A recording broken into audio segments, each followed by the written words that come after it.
Hi, I'm Cameron Bonzi. I'm the Vice President of Marketing with Costa Maine Brands, and I'm here with farmer Steph, and we're going to do our weekly walk in a garden. And I know that when we get done with this conversation, I'm going to feel better, all right? Because I always do every time after I talk to you.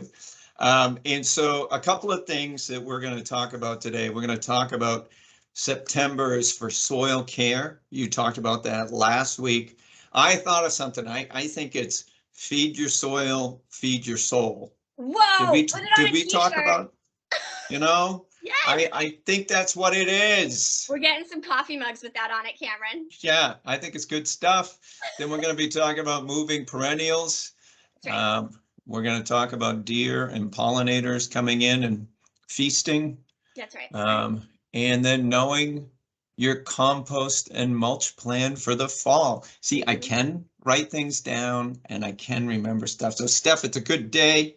Bring it on. All It is right. a good day. Happy Friday, Cameron. It's a sunny Yeah. day in Maine. We had a couple rainy days this week, which was awesome. Yeah, it was beautiful. Yes. So nice. So Yes. things are definitely popping. And that's why I was really looking forward to our garden walk this week, Cameron, because we've been talking about some really good things about how it's September. That by no means it's the end of grow season. Oh, We're it's, just in yeah. it There's now. a lot of time left. We're so much time left. And that's why we're talking a lot about September being soil care, because it is a great time to give your friends in the garden a little boost. They've been working super hard to get to where they're at.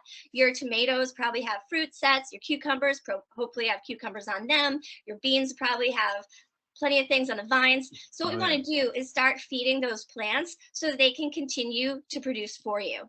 You know, you're not going to get unless you're using a hoop house, you're probably not going to get a new set of brandy wines at this point Yeah. in September, but you can absolutely keep feeding your soil so that the tomatoes that you do have ripen nicely on the vine. And cherry tomatoes, sweet 100s, they're just going to keep producing right up to frost. So now's a great time to feed your soil, feed your plants, and make sure that when you feed it, just use your hands or some kind of tool just to aggregate it into the soil, just A little bit. agitate it into the top of the soil, Yes. and everything else will take care of itself. But if you could just use your fingers or hand rake to get it in there, that'd be best.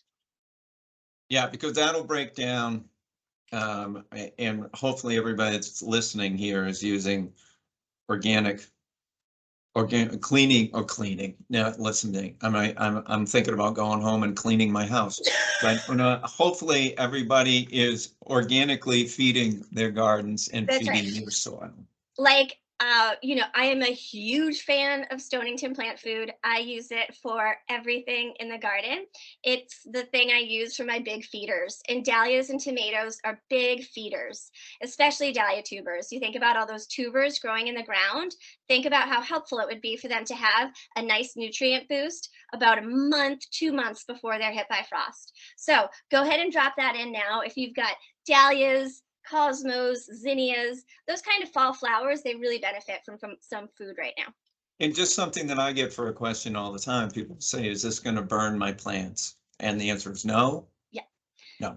the answer is no. Um, and it's going to break down slowly, and it's going to feed your plants naturally, and it's going to make them stronger, disease resistant, and give you more. Give you more. Guys, the big thing, I have been doing a ton of soil science lately, just really learning about new soil science because soil science is very groundbreaking right now. And if plants that get attacked and run down by aphids or gnats or something like that, it's a plant that doesn't have a strong immune system. The best Exactly. way to keep a plant's immune system strong is by healthy soil, because everything starts at the root, whether it's health through bacteria, healthy bacteria, bad bacteria, or pathogens, or just everything happens at the root, and the root is in the soil. So your soil science matters so much. And that's why right now, when the plants have been working so hard, but there's still time left, go ahead and give them a good feed. But soil science is super fun right now. I've been learning so much. Cameron, have you seen the movie Kiss the Ground? I have. I love that movie. That'll give you hope. That'll give you I hope too. Yes, I Amazing. watched it a while ago and I rewatched it with the kids recently, and Yeah. it gave me a whole like new breath of energy to just like get out in the soil and play as much as I can and just try to understand soil science. No, it's really important. And when I watched that, I've got to watch it again. I watched it about 6 months ago. I think it's fantastic, and I think everybody should watch it. Yeah. So it's So awesome. but in talking about like it being September and everything being kind of full tilt in production right now, you also might start seeing on your tomatoes and on your dahlias and on your cucumbers some leaf spotting or some leaves turning green Yep. or rusting or things like, I mean, not turning green, turning yellow or rusting. And if that happens, especially now in the season, it's going to start likely happening at the bottom of the plant and go up. It's a great time to start. You want to increase airflow at the base of your plants. And I'm talking specifically tomatoes and dahlias right now. Go ahead and trim those kind of wilted, tired looking leaves off of your plants, because you won't need that right now. Everything's into like fruit or vegetable production. So I'd say the bottom third of your plant, if it's looking tired and yellow, go ahead and trim that foliage. That's one of those things that people forget all the time. It's one of those simple, quick, basic things that'll protect your plant so well. Just that airflow. It's The plant's unbelievable. asking for it. It's Yeah. literally killing off the leaves, Yep. wanting you to get rid of Yep. them, but people are so worried that they're going to do something to hurt the plant. But Yep. it's incredibly helpful to take off that yellowing bottom third right now to get airflow going to the base of those plants. That's awesome. So And you can actually prune a cucumber very similarly to how you prune a tomato. People don't know that, but cucumbers I set off wouldn't have a thought ton of of that. runners too. Yeah. Yeah. And so cucumbers set off a ton of runners as well. So it's just a good time to like give everything a solid prune. Last week we talked about giving your garden a very thorough weed. This week, think about it as you weeded last week. Everything's got new life to it. We're throwing down some food. Give it a good prune right now too. So when you're out there agitating that fertilizer into the soil, go ahead Yep. and snip off the bottom third of the plant that's yellow. That's great. So feed your soil, feed your soul, and you'll be as happy and vibrant as Farmer Steph, okay? I love it. Yes. So, and then you also were going to talk about moving perennials. Yeah, that's what I've been And doing this morning. So all morning, because we got a bunch of rain recently, and it wasn't too hot today. So what I like to do in September is move any perennials around my house that I might want in different places. You'll also notice a lot of nurseries have big sales right now, like end of season oh perennial yeah, sales. yep. Yeah, I'm going to Allen Sterling after this. So they have 30% off right now. Ding ding. So no, in all seriousness, it's an awesome time. If you're a plant freak, it's a great time to go to your local nurseries and see what they have for end of season sales.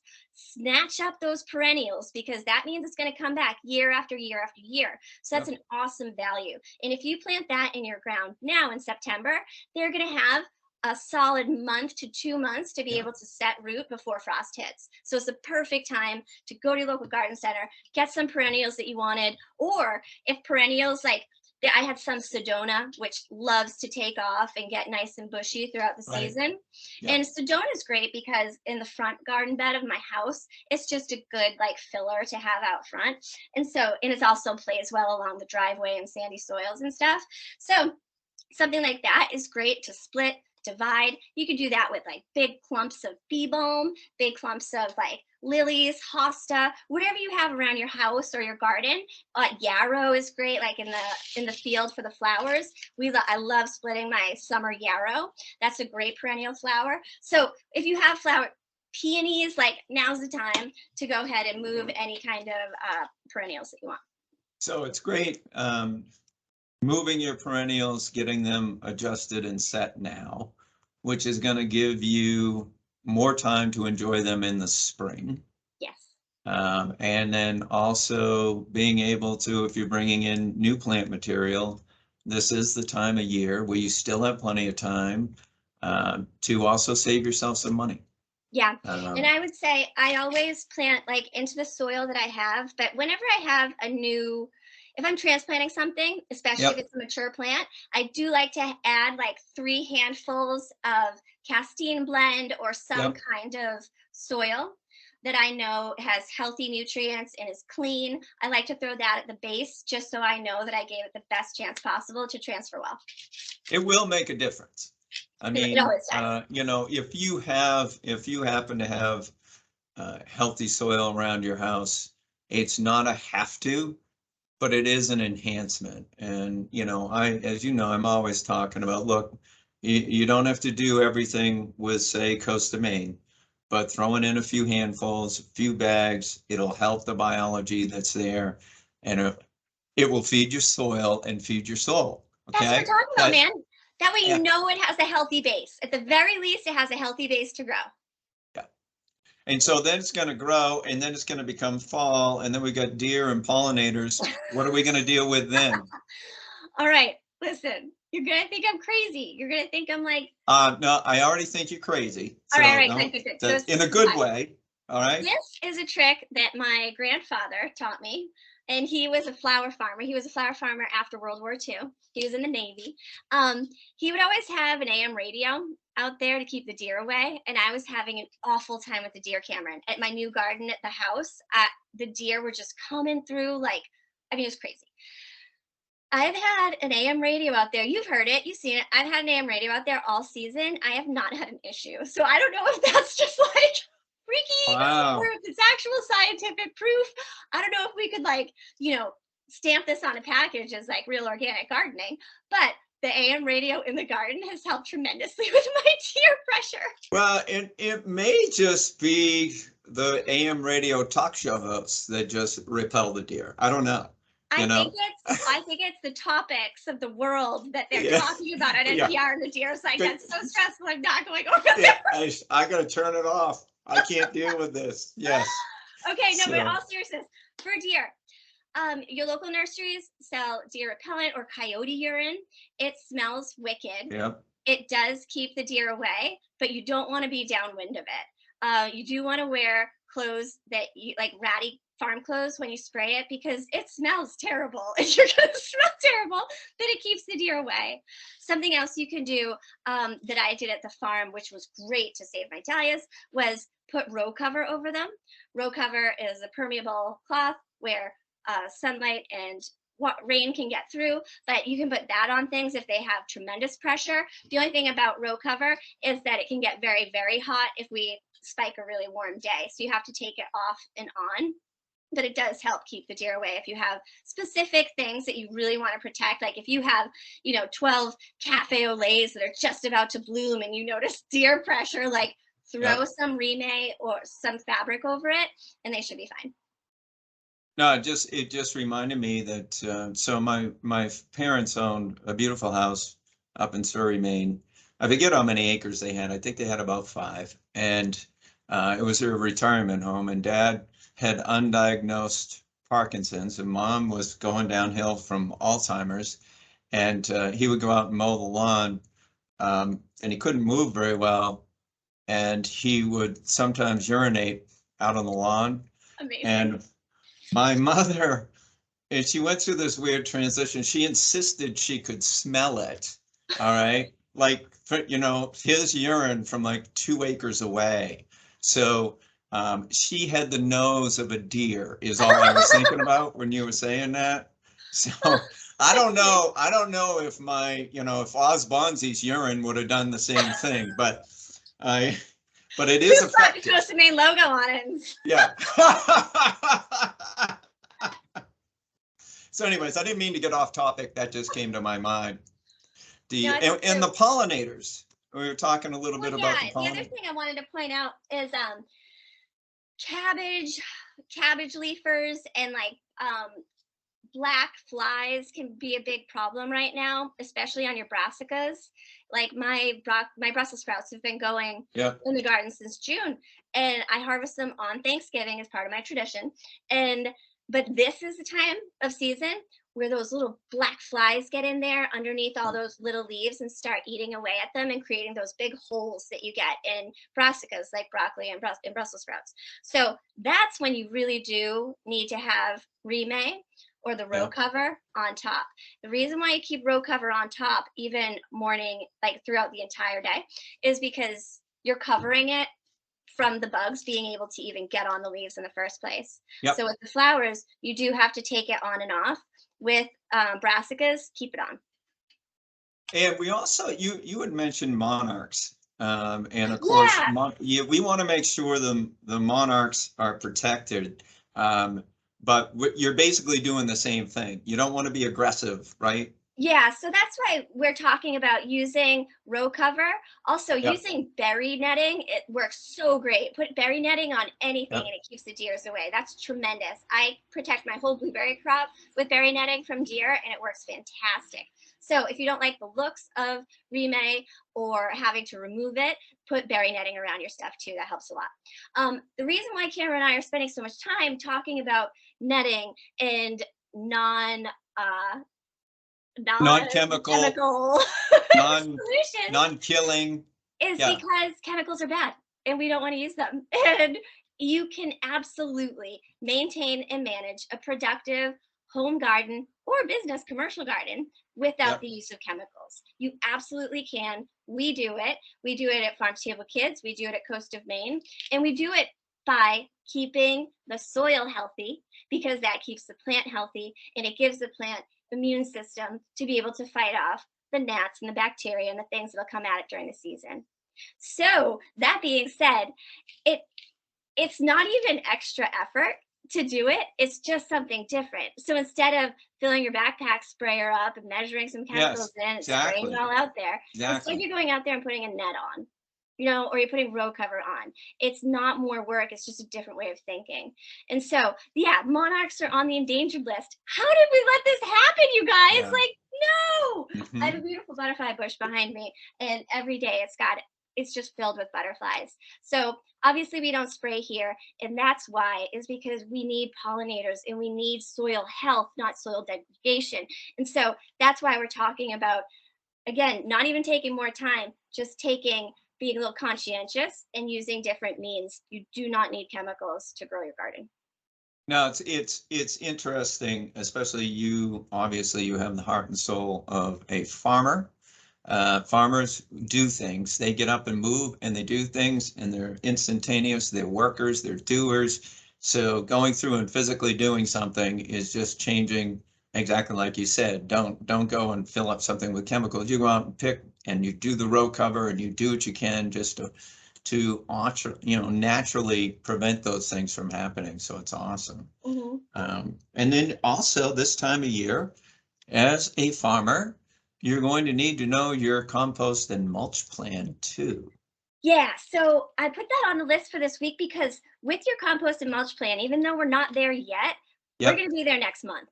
And so now is the time. I personally get compost from local farms around me, and I know who those farms are. So you never want to bring something into your garden if you don't know where it's coming from. It might have some seeds in there that you don't want, or it could have anything in it. Soil's living. So I do get soil from trusted farms around me, but now's the time where I call them and let them know, hey, I'm definitely planning on picking up a couple truckloads next month.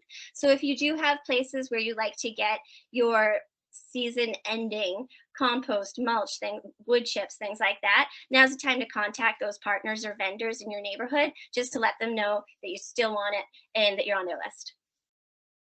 Contacting the partners in your neighborhood. So just to reaffirm that, because we've said this a few times on these different things that you and I have done, is that somebody may be listening to this out in the Midwest. Hopefully they are.